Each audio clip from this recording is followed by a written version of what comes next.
अगर आप इंद्रधनुष देखें, इसका मतलब है आपको कुछ अच्छा भाग्य मिलने वाला। लेकिन अगर आप गहरे समुद्र की मछलियां देखें, इसका मतलब कुछ दुखद होने वाला। चलिए प्राचीन कथाओं पर एक नजर डालते हैं, देखते हैं वे वास्तविक जीवन में क्या अर्थ रख सकती हैं।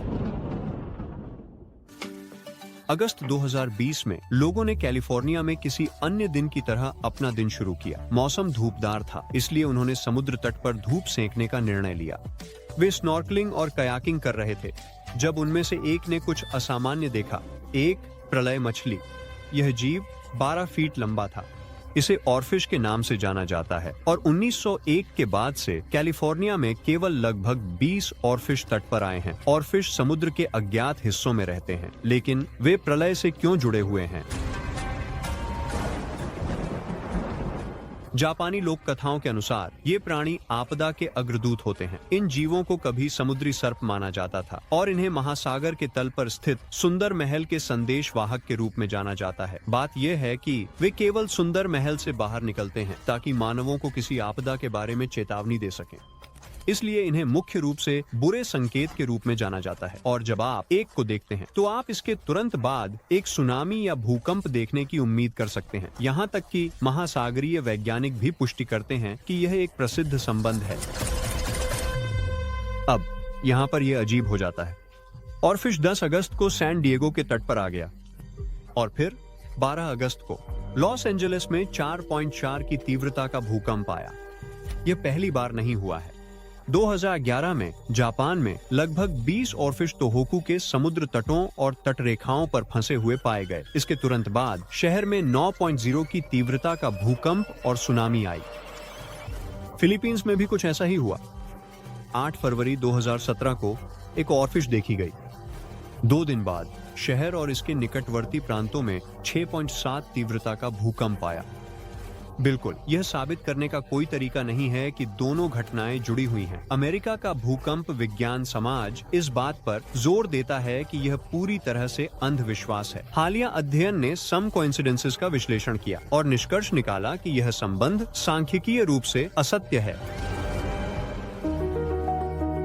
क्या हम कह सकते हैं कि यह सचमुच अचानक हुआ? मानवों ने ऐतिहासिक रूप से प्राकृतिक आपदाओं से ठीक पहले जानवरों के अजीब व्यवहार को नोटिस किया है। भूकंप, बाढ़, यहाँ तक कि सुनामी। ऐसा लगता है कि जानवर कुछ ऐसा महसूस कर सकते हैं जो हम नहीं कर सकते। वास्तव में इसके समर्थन में बहुत सा विज्ञान है। अध्ययनों से पता चलता है कि जानवर सूक्ष्म पर्यावरणीय परिवर्तनों का पता लगा सकते हैं, जैसे कि पृथ्वी के विद्युत चुंबकीय क्षेत्र में बदलाव या अवरक्त ध्वनियाओं, जो चीजें मनुष्य नहीं देख पाते। यह इसलिए होता है क्योंकि जानवरों की सुनने की क्षमता मानवों की तुलना में अधिक होती है और उनके पास संवेदनशील इंद्रियां होती हैं जो गैसों का पता लगाती हैं। यह सिद्धांत 2004 में इंडोनेशिया में कई शहरों और गांवों को नष्ट करने वाले दुखद सुनामी के बाद प्रसिद्ध हुआ। अधिकतर मानव निर्मित चेतावनी प्रणालियां बंद हो गईं और उन्होंने आपदा के बारे में मनुष्यों को चेतावनी देने की अपनी भूमिका नहीं निभाई। सेंसर रखरखाव के कारण काम नहीं कर रहे थे, जबकि अन्य तटीय क्षेत्रों में बस कोई सुनामी चेतावनी प्रणाली नहीं थी। यह बहुत खराब समय था, मुझे पता है। फिर भी 30 फुट की लहर शहर पर गिरने से पहले कुछ मिनटों और घंटों में कुछ जानवरों ने खतरे को भांप लिया और भाग गए। गवाहों का कहना है कि हाथी ऊंचे स्थान की ओर भागे, जबकि फ्लेमिंगो ने अपने निम्न घोंसले वाले क्षेत्रों को छोड़ दिया और कुत्तों ने बाहर जाने से इनकार कर दिया। एक स्थानीय व्यक्ति रिपोर्ट किया, उसने भैंसों को समुद्र की ओर अपने कान मोड़ते हुए देखा और वे एक पहाड़ी की चोटी की ओर दौड़ पड़े। बहुत से लोग जिन्होंने सुनामी से बचाव किया, उन्होंने जानवरों को अपने चेतावनी प्रणाली के रूप में इस्तेमाल किया। अब यह पहली बार नहीं है जब मनुष्यों ने अपनी जान बचाने के लिए जानवरों पर निर्भर किया है। जब यह हुआ, इसका पहला आधिकारिक विवरण 373 ईसा पूर्व का है। मैं तब वहां नहीं था, लेकिन ग्रीक इतिहासकार यूक्लिड्स रिपोर्ट करते हैं कि स्थानीय जनसंख्या ने एक बड़े भूकंप के आने से पहले शहर से चूहों, नेवले और सांपों को भागते हुए देखा। तो जानवरों में ऐसा क्या है जिसे वे महसूस कर सकते हैं लेकिन मनुष्य नहीं? यह जानने के लिए वैज्ञानिकों ने इटली में गायों, भेड़ों और कुत्तों पर बायोलॉगिंग टैग लगाए। लगभग आधे साल तक उन्होंने इन जानवरों का ट्रैक रखा। इस समय के दौरान आधिकारिक आंकड़ों ने क्षेत्र में 18,000 से अधिक भूकंपों का रिकॉर्ड किया। सबसे चौंकाने वाली जानकारी यह थी कि जानवर भूकंप से 20 घंटे पहले अपने व्यवहार में बदलाव करने लगे। भूकंप से पहले कुछ चीजें होती हैं जिन्हें सकारात्मक छिद्र कहा जाता है। यह एक विद्युत आवेश है जो पृथ्वी की परत से सतह की ओर बहता है। ये उन स्थानों के ऊपर वायु अणुओं को बदल सकते हैं जहां ये प्रकट होते हैं और जानवर इन्हें महसूस कर सकते हैं। यहाँ तक कि यह भी सबूत है कि जानवर भूजल में बदलावों को महसूस कर सकते हैं। भूकंपों से पहले तनाव और दोष रेखाएं रेडॉन गैस छोड़ सकती हैं, जो भूजल की रसायन विज्ञान को बदल सकती है। जो जानवर इस पर निर्भर करते हैं वे इन परिवर्तनों का पता लगा सकते हैं और प्रतिक्रिया कर सकते हैं।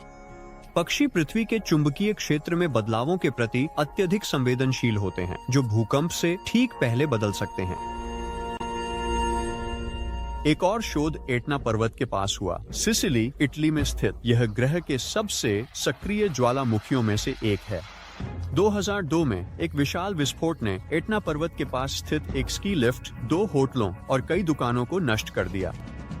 तो पिछले वर्षों में शोधकर्ताओं के एक समूह ने एटना पर्वत के पास रहने वाली बकरियों को ट्रैक करने का निर्णय लिया। उनका बड़ा आहा क्षण 2012 में आया जब बकरियां एटना पर्वत से लावा निकलने से 6 घंटे पहले अजीब तरीके से व्यवहार करने लगीं। इन शोधकर्ताओं ने इन बकरियों के कारण 2 वर्षों के दौरान लगभग 7 आपदाओं की पूर्वानुमानित भविष्यवाणी करने में सक्षम थे। 2014 में टेनेसी में सुनहरे पंख वाले वॉर्बलर्स का अध्ययन कर रहे वैज्ञानिकों के एक समूह ने कुछ अजीब देखा। पक्षियों ने अपने पारंपरिक प्रजनन स्थलों से एक मोड़ लिया था। ये छोटे पक्षी कम्बरलैंड पर्वत से 435 मील उड़कर आए, जहां वे दक्षिण अमेरिका से 3000 मील उड़ने के बाद हाल ही में पहुंचे थे। पक्षियों के जाने के तुरंत बाद क्षेत्र में 80 से अधिक टॉर्नेडो की एक श्रृंखला आई, जिससे $1 अरब से अधिक का नुकसान हुआ। इन पक्षियों ने जो किया उसे वैज्ञानिक निकासी प्रवास कहते हैं। उन्होंने 250 मील से अधिक दूर से आने वाले टॉर्नेडो का पता लगाया। इंफ्रासाउंड एक बड़ा आपदा संकेत है। तूफान और टॉर्नेडो बहुत मजबूत इंफ्रासाउंड उत्पन्न करते हैं, जो तूफान से हजारों मील दूर तक यात्रा कर सकते हैं। अब इंफ्रासाउंड निम्न आवृत्ति ध्वनियां हैं जो 20 हर्ट्ज से नीचे की किसी भी आवृत्ति को संदर्भित करती हैं। हमारे सामान्य मानव कानों के सेट के साथ हम इसे कभी नहीं सुन पाएंगे। हमारी सुनने की औसत क्षमता 20 हर्ट्ज से 20,000 हर्ट्ज के बीच होती है। इसका मतलब है कि आप बहुत नीची बांस नोट जैसी आवाज सुन सकते हैं या आपके कान के पास मच्छर की बजिंग जैसी तेज आवाज भी सुन सकते हैं। एक हाथी की सुनने की सीमा 20 हर्ट्ज से नीचे तक पहुंच सकती है। इससे हाथी आपदाओं का पता लगाने में विशेषज्ञ बन जाते हैं।